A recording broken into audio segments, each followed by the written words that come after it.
Hi there, welcome back to another video. My boy Mr. Talented Reader. In today's video I have a 2014 Ford Fusion SE. So someone asked me how to open their trunk, what they use to open it. So I'm just doing this video for those who don't know how to open it. So I'm going to show you guys. So you carry two button, one in the dash and one to the trunk. So I'm going to show you guys, and for the person who asks, this will help you. So right here on the left hand side, so this is a left hand drive vehicle.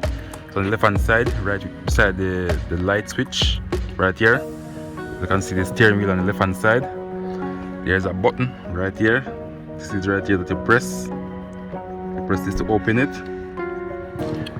And also, let me show you another thing. So if your door lock, you have to press the unlock button to use one outside to open it. So let me show you.